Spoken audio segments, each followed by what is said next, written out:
concern to our school community, the rise of campus threats and social media threats targeting our campuses. We are fortunate to have with us today Representative Sheriff Justin Marr with the Victoria County Sheriff's Office, District Attorney Constance Billy Johnson with the DA's office, Chief Chuck Young, Chief George Gomez with the Fire Department, and we have our trustees here with us today. Before we proceed, I'd like to acknowledge that we do have a few trustees here. Please note that in compliance with the Open Meetings Act, not all trustees are present to avoid violations. Those who could be here in person who couldn't be here in person have shared their genuine interest and are joining with us via our live stream. We appreciate our Board of Trustees on their commitment to supporting the district and our students and families. The purpose of today's press conference is to address the ongoing campus threats made by students and social media threats that have impacted our district. These threats not only disrupt the daily operations of our schools, but they also create anxiety and concern for our students, our parents, our staff, and the entire community. We kindly request that all questions be reserved until the conclusion of the press conference. At this time, I would like to introduce Interim Superintendent Randy Meyer, who will provide more detailed information specific to the district's response and the measures that we're implementing. Good afternoon. My name is Randy Meyer. I'm the Interim Superintendent for VISD and also serve as the Deputy Superintendent. I want to thank you for the opportunity to visit with you and for the support that we have each and every day with our local law enforcement. We could not do this job without them. You know, on any given day, we have just under 13,000 students who attend VISD schools. And on almost every single day, you will see thousands of students coming to school, following the rules, teachers teaching, learning taking place. But when an outlier, when a student comes up and decides to disrupt the learning of others, we take that very seriously. And since the first day of school and the first 6 weeks of school, we've issued 14 parent notifications because of threats students have made, the sharing of information, school resource officers at our high schools and our middle schools, and they also serve to support our elementary campuses where we have private security. And so under the direction of Sergeant Chris Carter, who is kind of our point person, our supervisor of SROs, immediately the work of collaborating and working together to investigate these threats is important. And the communication going back and forth is taking place minute by minute by minute, because we recognize as a district, parents and community, and they're waiting for a response from the school. But please understand, we also have to give our law enforcement the due diligence to do their investigation as well, so we do not impede their investigatory work by releasing information too soon. As that communication takes place, when we get the clear from law enforcement that they have the information we need, we put out parent notifications. House Bill 3 out of the last legislative session has modified that. Every time there's a harm on our staff or students, we are now required by law to report that to parents. And while that can be a good thing, when parents see multiple notifications coming through, we might get numb to it. Please know every notification is tied to a matter of concern that was resolved, and that we are here to keep our kids safe and keep our house. Over the last several years, we've hardened our facilities. We've included more vestibule improvements, all on our own expense. As you know, Texas does not fund schools to do all of the safety and security that is needed. But we've made it our number one priority to focus our budget on that, and we've never once said no to a safety improvement needed for VISD because of funding. We also, with our law, always going on, even if it's outside of school, and then they're carried over the next day. So we are almost a 24/7 monitoring and trying to look for anything that might pose a harm to our children so we can address it. There'll be questions about the use of cell phones in our schools. We tightened up our policy last spring, and we have a very, very good enforcement of our cell phone policies in schools. but we don't always get to control what a child posts on their cell phone through social media before or after school, or sometimes in the bathroom, wherever they may be. And so, to as much extent as we can, we control those. So with all the cooperation we have going on and the prevention of incidents, I am going to tell you that within the last hour, we did have 2 new incidents at both of our high schools. One of our challenges as a district is because of the Federal Education Rights and Privacy Act, we as a district cannot always reveal all of the details we'd like for you to know about what's taking place, but I'm going to ask Sheriff Marr if he'll address these 2 incidents that have taken place really in the last hour. The Sheriff's Office has a lot more leeway to give information than we can. So at this time, I'd like to introduce Sheriff Marr, who will provide more information from the law enforcement side.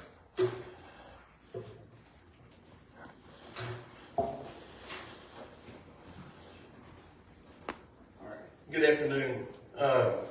Obviously, we're responsible. We have SROs at each high school and middle school, and then we have designated elementary campuses that those same SROs cover. When this stuff is happening, I want y'all to know we work very closely with DPS. It's kind of they help us out in a real time, tracing down some of these social media threats and online threats. It's a team effort.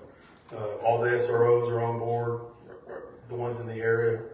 Patrolmen come in from the city and from the county, and it's dealt with as quick as possible. And like I said, our partners with the state help us out on the online side tremendously.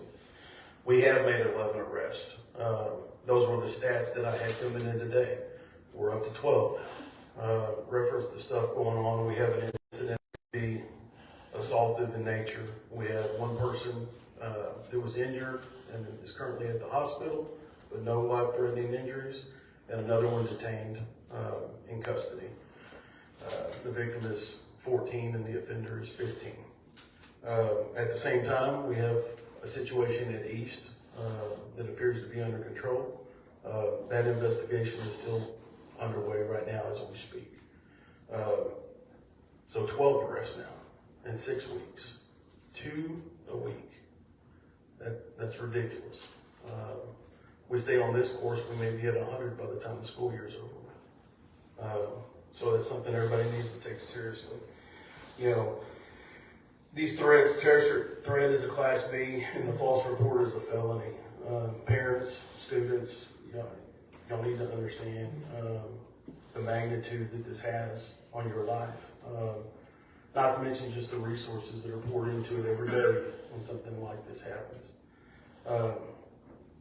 We encourage the public to speak up. If you see something, say something. Don't share it if it's a post up there, because that's actually an element of the crime, and you may become subject to that as well. But reach out to law enforcement, report what you have. If you share it, all you're doing is creating chaos. You're just adding to the situation. And that's what we're trying to eliminate. These kids are here to study, to learn. And this interruption is just, I mean, it's insane. Everybody needs to check themselves on it. I'll be around for questions. I'd like to introduce the District Attorney, Constance Philly Johnson. This is getting interesting. Good afternoon. Constance Philly Johnson, as you are aware, is the District Attorney's role to prosecute cases that are presented to our office after they've been investigated by law enforcement. There's a variety of statutes under which students can be charged if they make threats against schools or on social media, or if they bring weapons to campus. Sheriff touched on some of the legal consequences. That ranges from Class B misdemeanors all the way up to third-degree felonies. And we do take all of these instances very seriously. There is an ongoing and a strong partnership between the District Attorney's Office, local law enforcement, and our school district. We've actually been meeting on an ongoing basis since last spring, and will continue to do so. As the sheriff said, he encourages students and staff and families, anyone that becomes aware of an incident like this, to report it to the appropriate authorities, not to share it unnecessarily and add to the chaos that these situations create when they arise. There is a zero tolerance policy in place. Students will be detained if there's probable cause that they have violated one of these statutes by either bringing a weapon to campus, by making threats, or by sharing threats and creating a situation where there's a disruption of the school day. So please understand that we do take all of these situations very seriously, and I too will be on hand for additional questions at the end of the conference. Thank you.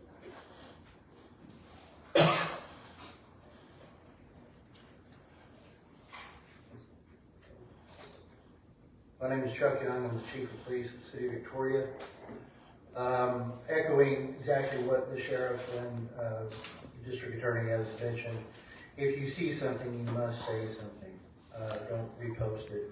Call local law enforcement, call the Sheriff's Department, call the Police Department, call the Crime Stoppers number if you feel the necessity.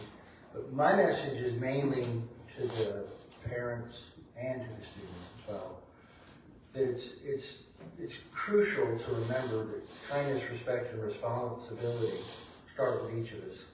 Threats, even made in fun or in jest, are no laughing matter and can have real consequences.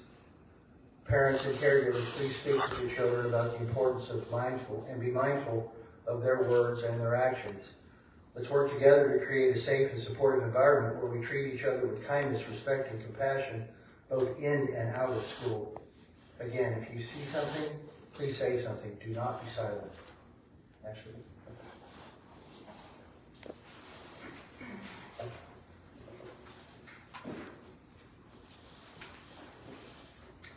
As we close today, I want to emphasize the critical role that our community plays in ensuring the safety of our schools. We all share a responsibility to be vigilant and proactive. As others have said before me, if you see or hear anything concerning, whether it's on social media or elsewhere, do not hesitate to report it. I would like to again thank our law enforcement and first responder partners for their support and commitment to protecting our students and staff. Our collaboration has been invaluable, and we appreciate their efforts in responding to these threats. For continued updates and other district important information, we ask that you follow VISD.net. We ask that parent and guardians maintain updated contact information.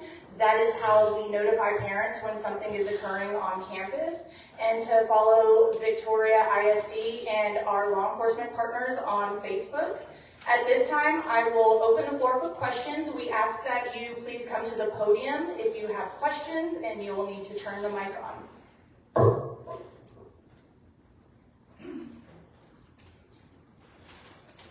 Mic is on.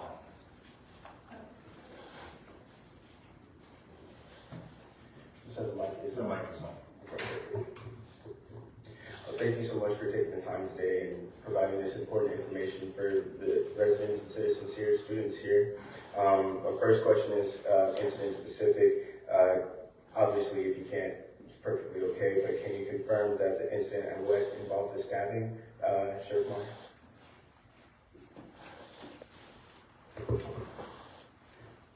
Yes.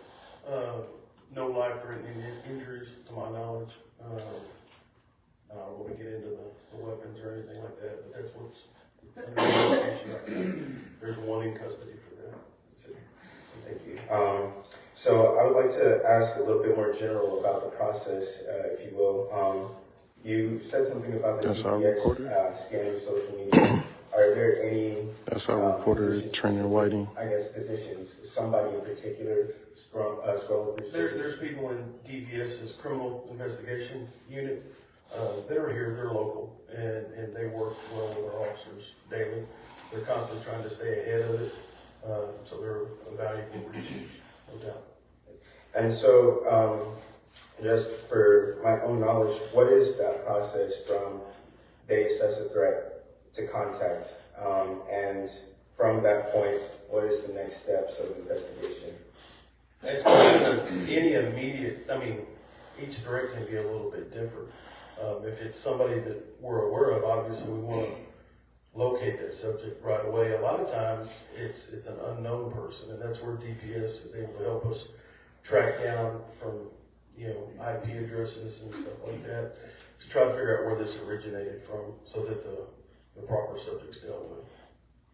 Okay, and so at Channel 25, we've reported on a few different incidents at local schools in the past several weeks. One on September 12th, or two on September 12th, Cade Middle School and Victoria West. On September 10th, Victoria East and Patty Welder on September 19th. So could you just explain, a lot of those ended with the conclusion of being false reports. What's the assessment process there from the investigation, and how do you determine that? What do you mean, the assessment process? So once the investigation, I know at least, I know that Patty Welder in September 9th resulted in the claim of being a false alarm social media post. Okay. And I guess I was just wondering about. Yeah, I mean, everything we take seriously, okay? It's not just automatically deemed a false alarm. Those investigations continue well after the fact that an arrest may or may not have been made. And there's still ongoing investigations, but usually there's enough determined on the scene that, you know, we have the subject that we need as far as the offender or suspected offender. And we make an arrest on that right there, and then it continues on. But that handles it for that particular moment. I believe, well, so what is the usual timeline, you know, from first notice on social media to arrest? That varies. There's times there's a threat the night before that nobody's even aware of. So we're kind of, you know, the clock is running against us, so to speak, when we learned about it that morning. And then there's times on campus where, when we were notified within minutes, we had somebody in custody. So it just varies. Depends. Thank you.